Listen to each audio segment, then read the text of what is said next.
Assalamualaikum warahmatullahi wabarakatuh. Selamat bertemu kembali dengan anak-anak Ibu kelas 8 Avicenna, kelas 8 Archimedes, dan kelas 8 Aristoteles.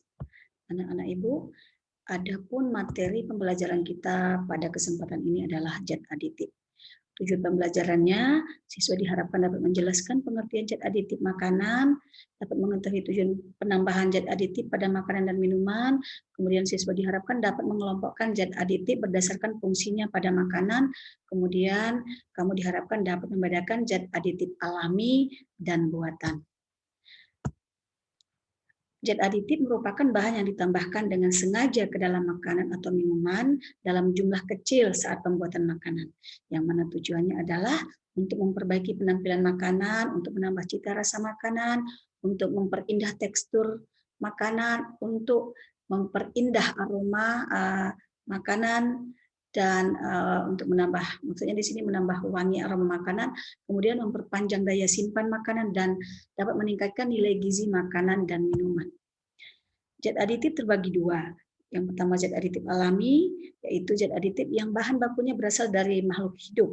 Misalnya dari zat pewarna dari tumbuhan, penyedap dari daging hewan, dan zat pengental dari alga dan sebagainya.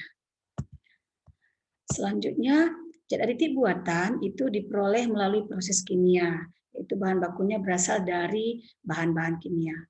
Nah, contohnya adalah bahan pengawet, asam benzoat, pemanis, sakarin, pewarna, tartrazin. Nah, berdasarkan fungsinya, zat aditif dapat dikelompokkan menjadi di buku kita itu ada 7 ya. Yang pertama pewarna, ya pewarna alami, misalnya daun suji, pandan, ya pewarna buatan, misalnya tartrazin dan sebagainya seperti yang Ananda lihat dalam slide kita. Kemudian yang kedua itu adalah pemanis. Pemanis alami berupa gula pasir dan sebagainya, pemanis buatan, siklamat, aspartam, dan sebagainya. Yang ketiga adalah pengawet. Yang termasuk pengawet alami misalnya pengasaman, oksidasi, reaksi enzimatis. Sedangkan pengawet buatan misalnya asam benzoat, ini digunakan untuk pengawetan kecap dan saus. Selanjutnya adalah penyedap. Ada penyedap alami berupa garam, bawang putih, kunyit, cabai, dan lain-lain.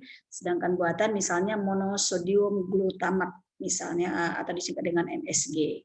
Ya, ini tidak boleh dikonsumsi dalam jumlah berlebih karena akan dapat menimbulkan penyakit. Yang kelima adalah pemberi aroma, ya, yang bersifat alami yaitu ekstrak buah nanas, anggur, vanili, dan lain-lain.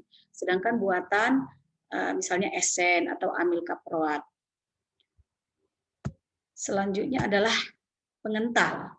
Pengental alami di sini contohnya adalah pati, agar-agar, gelatin, ya. Sedangkan buatan itu berupa gum. Yang ketujuh adalah pengemulsi.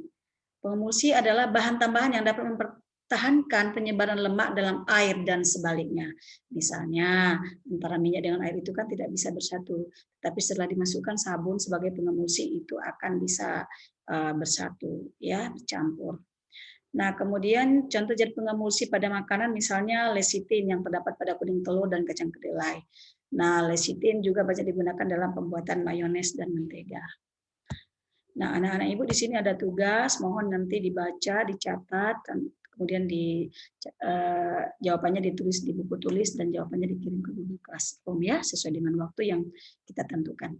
Demikian anak-anak Ibu, materi kita pada pagi hari ini. Sampai jumpa pada video pembelajaran berikutnya. Salam sehat untuk kita semua. Assalamualaikum warahmatullahi wabarakatuh.